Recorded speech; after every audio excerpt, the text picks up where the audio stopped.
Friends welcome to Kaniyari design. So இன்றைக்கி நம்ம வந்து ஆரி கிளாஸ்க்கான வீடியோஸ் தான் பார்க்க போகிறோம். ஸோ நம்ம ஆல்ரெடி நம்ம சேனலில் வந்து சுகர் பீட்ஸ் எப்படி ஸ்டிச் பண்ணணும்னு சொல்லிட்டு நான் வீடியோஸ் அப்லோட் பண்ணியிருப்பேன். பார்க்காதவங்க போய் செக் பண்ணி பாருங்கள். இப்போ தான் நீங்கள் ஃபஸ்ட் டைம் நம்ம சேனலை வந்து பார்க்குறீங்க அப்படின்னா மறக்காமல் சப்ஸ்கிரைப் பண்ணிட்டு பாருங்கள். இப்போ நம்ம வந்து ஷேப்ஸ் வந்து எப்படி ஃபில் பண்ணுறதுன்னு சொல்லிட்டு பார்க்கலாம். ஸோ நான் வந்து அந்த லைன் மேலே அந்த ஒரு திலகம் ஷேப்புக்கு எட்ஜஸில் வந்து நான் ஸ்டார்ட் பண்ணுறேன். எங்கே இருந்தோனாலும் நம்ம ஸ்டார்ட் பண்ணிக்கலாம். ஸோ எட்ஜஸ்லேருந்து நான் ஸ்டார்ட் பண்ணி ரெண்டு பீடாக நான் வந்து ஸ்டிச் பண்ணிக்கிறேன். சுகர் பீடு எப்பயுமே நம்ம ரெண்டு பீடாக தான் ஸ்டிச் பண்ணணும். அதுக்கு மேலே நீங்கள் வந்து ஸ்டிச் பண்ணக்கூடாது. இன்கேஸ் நீங்கள் வந்து 3 பீடாக நீங்கள் ஸ்டிச் பண்ணிட்டீங்க அப்படின்னா ஃப்ரேமில் நீங்கள் ஃபிக்ஸ் பண்ணிவிட்டு ஒர்க் பண்ணும் போது உங்களுக்கு கரெக்டாக ஃபிட்டிங்காக இருக்கிற மாதிரி தான் இருக்கும். ஃப்ரேமை விட்டு ரிமூவ் பண்ணதுக்கப்புறம் லூஸ் ஆயிரும். ஸோ அதனால் எப்பயுமே டபுள் பீடாக மட்டும் ஸ்டிச் பண்ணுங்கள். அப்படி இல்லைனா சிங்கிள் பீடு.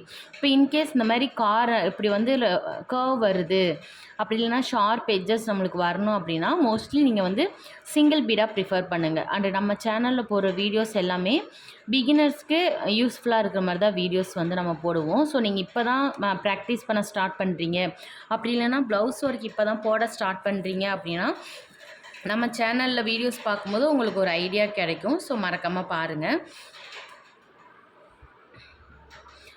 அதேமாரி நல்லா ஒட்டி போடணும். நான் வந்து காட்டன் த்ரெட் வந்து யூஸ் பண்ணுறேன். ஏன்னா சில பேருக்கு வந்து என்ன த்ரெட்டு யூஸ் பண்ணுறாங்கன்னு தெரியாமல் இருக்கும் இல்லைங்களா? ஸோ நான் காட்டன் த்ரெட் வந்து யூஸ் பண்ணுறேன். சில பேர் லைலான் த்ரெட் வந்து யூஸ் பண்ணுவாங்க. சில பேர் சரி த்ரெட் வந்து யூஸ் பண்ணுவாங்க. நான் வந்து ப்ராக்டிஸ் பண்ணதுமே நான் காட்டனில் தான் ப்ராக்டிஸ் பண்ணேன். ப்ளவுஸ் ஒர்க்குமே காட்டனில் தான் பண்ணுறேன். ஸோ உங்களுக்கு எது கன்வீனியண்ட்டாக இருக்கோ அதை வந்து நீங்கள் ப்ரிஃபர் பண்ணுங்கள். ஸோ ஃபைனலாக நம்ம இந்த மாதிரி வரும்போது நம்மளுக்கு இந்த எட்ஜு வந்து நம்மளுக்கு ஷார்ப்பாக வரணும். ஸோ அப்போ நான் சிங்கிள் பீடு வச்சு பார்க்குறேன், கரெக்டாக எனக்கு ஷார்ப் எட்ஜஸ் வருதா அப்படின்னு சொல்லிட்டு. ஸோ எனக்கு சிங்கிள் பீட்லேயே கரெக்டாக வர்றதுனால நான் வந்து அப்படியே விட்டுறேன். இப்போ பாருங்கள், அந்த ஷார்ப் எட்ஜஸ் கரெக்டாக இருக்கும். சம்டைம்ஸ் இந்த மாதிரி வரும். இப்போ பாருங்களேன், ஷார்ப் எட்ஜஸ் இல்லாமல் ஒரு மாதிரி இந்த இடத்துல ஒரு மாதிரி மொழுக்குன்னு இருக்கிற மாதிரி இருக்கும். ரெண்டுமே ஈவனாக இருக்கும். ஸோ அப்போ வந்து நம்ம என்ன பண்ணணும் அப்படின்னா, இப்படி லைட்டாக ஒரு பீடு வச்சுட்டு அந்த சென்டரில் இன்னொரு பீடு வச்சுக்கோங்க. அப்போ வந்து உங்களுக்கு அந்த ஷார்ப் எட்ஜஸ் வந்து உங்களுக்கு ஈஸியாகவே கிடைக்கும். ஸோ அந்த ஷார்ப் எட்ஜஸ் இருந்தால் மட்டும்தான் நம்ம ஒர்க்கு வந்து பார்க்க நீட்டாக இருக்கும். ஸோ அந்த மாதிரி வந்துச்சு அப்படின்னா அந்த மாதிரி வைங்க. பட் எனக்கு வந்து இந்த பிளேஸ்லேயே எனக்கு வந்து ஈவனாக வந்துருச்சு.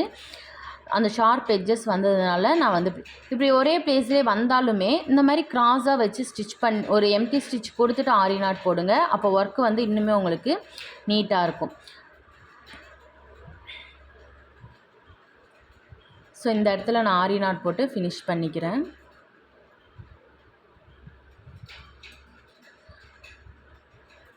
நெக்ஸ்ட்டு ஸ்கொயர் ஷேப் வந்து பார்க்கலாம்.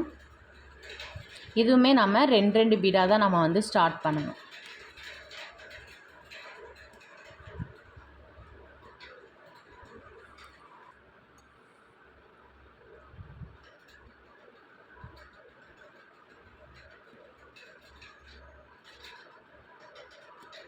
கரெக்டாக அந்த லைன் வரைக்கும் நான் ஸ்டிச் பண்ணிட்டேன். அதுக்கப்புறம் ஒரு குட்டி லாக் போட்டுட்டு இப்படி டைரெக்டாக ஸ்டார்ட் பண்ணாமல் ஆல்ரெடி இங்கே ஒரு சுகர் பீட் இருக்குது இல்லைங்களா, அதோட ஃப்ரண்ட்டில் வந்து ஒரு எம்டி ஸ்டிச் வந்து கொடுத்துக்கோங்க. எம்டி ஸ்டிச் கொடுத்துட்டு அதுக்கப்புறம் நீங்கள் இப்படி ஸ்டிச் பண்ணுங்கள்.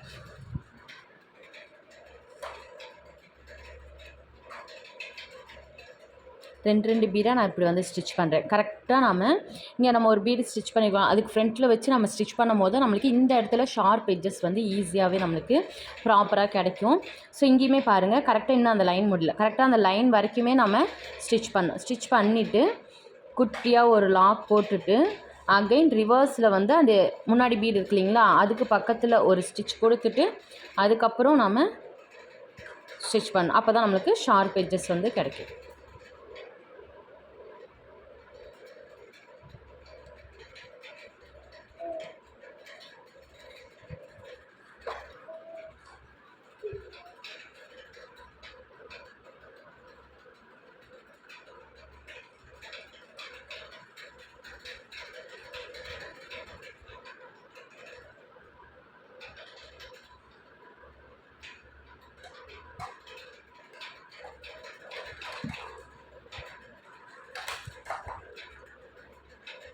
ஸோ இந்த இடத்துல வந்து எனக்கு கேப் வர மாதிரி இருக்குது. அதனால் ஒரு பீடை நான் ரிமூவ் பண்ணிவிட்டு நான் வந்து ஸ்டிச் பண்ண போகிறேன்.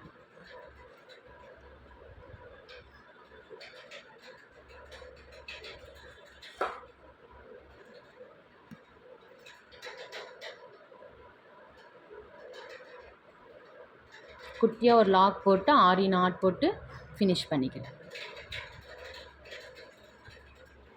சம்டைம்ஸ் உங்களுக்கு இந்த மாதிரி த்ரெட்டு வந்து மேலே தெரியும். ஸோ அப்படி தெரிஞ்சால் ஒன்றும் பிரச்சனை இல்லை. திரும்பவும் அந்த ஹோல்குள்ளே நீங்கள் நீடில் உள்ள விட்டு பக்கத்துலேயே த்ரெட் எடுத்துக்கோங்க. ஆரி நாட் போகிற மாதிரி தான். ஃபஸ்ட் லூப்லேருந்து இப்போ செகண்ட் லூப்புக்கு வந்து நான் எடுத்திருக்கேன். அகைன் நம்ம எப்பயும் போல் ஆரி நாட் போகிற மாதிரி நம்ம நீடில் வந்து அந்த ஃபஸ்ட் லூப்பை ஹோல்ட் பண்ணிவிட்டு கீழே வந்து இழுக்கணும். நல்லா டைட் பண்ணாமல் ஜஸ்ட் இப்படி கீழே இழுத்து விடுங்க, உங்களுக்கு ஈஸியாக போயிடும். இப்போ பாருங்கள், இங்கே எந்த ஒரு த்ரெட்டுமே இல்லை. ஸோ ஃபைனலாக இதுக்கு இந்த மாதிரி ஃப்ளவர் டிசைன் இருந்துச்சுன்னா ஃபஸ்ட்டு ரவுண்டுக்கு வந்து பண்ணிடுங்க. இப்போ ரவுண்டில் வந்து நீங்கள் த்ரெட் ஒர்க் பண்ணுறீங்க அப்படின்னா ஃபஸ்ட்டு பெட்டல்ஸ் பண்ணணும். பட் நான் இங்கேயுமே நான் வந்து சுகர் பீட்ஸ் பண்ணுறேன்ற பட்சத்தில் நான் இங்கே வந்து ஃபஸ்ட்டு ரவுண்டை ஃபினிஷ் பண்ணிவிட்டு அதுக்கப்புறம் நான் பெட்டல்ஸை வந்து நான் வந்து ஃபினிஷ் பண்ண போகிறேன்.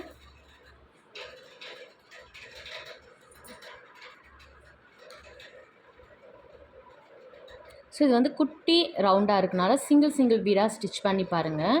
குட்டி ஷேப்பாக இருக்கும் போது எந்த ஷேப்பாக இருந்தாலும் சரி, நம்ம குட்டி சைஸாக போடும் போது சிங்கிளாக நம்ம ஸ்டிச் பண்ணும் போது நம்மளுக்கு அந்த ஃபினிஷிங் வந்து பர்ஃபெக்டாக வரும்.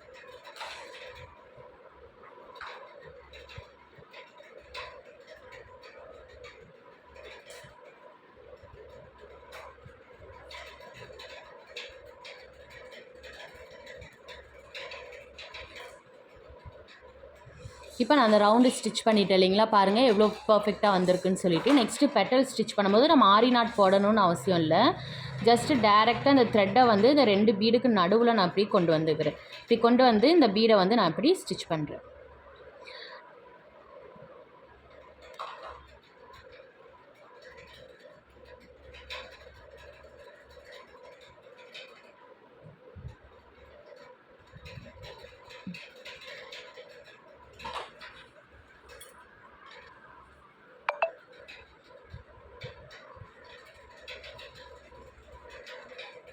இப்போ நான் ஃபினிஷ் பண்ணிட்டேன். அகைன் நான் திரும்ப வரும்போது இந்த இடத்துல ஒரு குட்டியாக லாக் போட்டுக்கிறேன். உள்ளே பார்த்து குட்டியாக லாக் போட்டு அதுக்கப்புறம் திரும்பவும் வெளியில் வந்துட்டு இருக்கிற ஸ்பேஸில் நான் வந்து 2 பீடாக நான் வந்து ஸ்டிச் பண்ணுறேன்.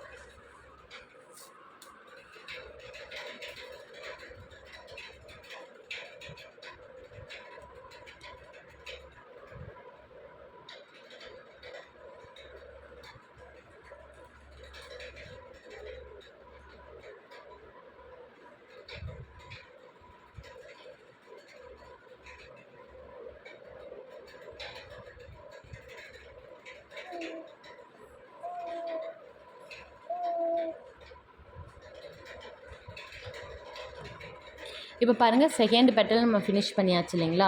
ஸோ செகண்ட் ஒன் எங்கே நம்மளுக்கு அந்த லைன் வருதோ அந்த இடத்துல வரைக்கும் நான் எம்டி ஸ்டிச் கொடுத்துட்டு அதுக்கப்புறம் இந்த பெட்டலும் ஸ்டார்ட் பண்ணுறேன்.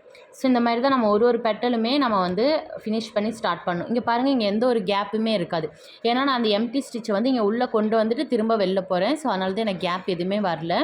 ஸோ அந்த மாதிரி நம்ம ஸ்டிச் பண்ணும்போது மட்டும்தான் நம்மளுக்கு கேப் எதுவும் வராது. இல்லைனா இங்கேக்குமே நிறைய கேப் வரும். ஸோ அதை பார்த்துட்டு நம்ம ஸ்டிச் பண்ணணும். இப்போ ஃபுல்லாக ஃபினிஷ் பண்ணிவிட்டு காமிக்கிறேன். ஸோ ஃபைனலாக நம்ம ஃபினிஷ் பண்ணதுக்கப்புறம் இந்த மாதிரி தான் இருக்கும். ஸோ ஷேப்ஸ் பாருங்கள், நம்ம டிஃப்ரெண்ட் ஷேப்பாக அந்த ஷார்ப் எட்ஜஸ்லாம் பாருங்கள் நம்மளுக்கு கரெக்டாக இருக்கும். ஒரு ஃப்ளவர் ஷேப் போட்டாலுமே நம்மளுக்கு ஒரு பெட்டலேருந்து இன்னொரு பெட்டல் பண்ணும்போது நம்மளுக்கு கேப் எதுவுமே வரக்கூடாது. அதே மாதிரி இப்படி நல்லா ப்ரெஸ் பண்ணி பாருங்கள், உங்களுக்கு லூஸாகவே இருக்காது. ஃப்ரேம் விட்டு கழட்டினாலும் உங்களுக்கு இதே டைட்னஸோடு இருக்கும். ஸோ ப்ராக்டிஸ் பண்ணிவிட்டு ட்ரை பண்ணி பாருங்கள். ஏதாச்சும் டவுட்னா கமெண்ட் பண்ணுங்கள். தேங்க்யூ.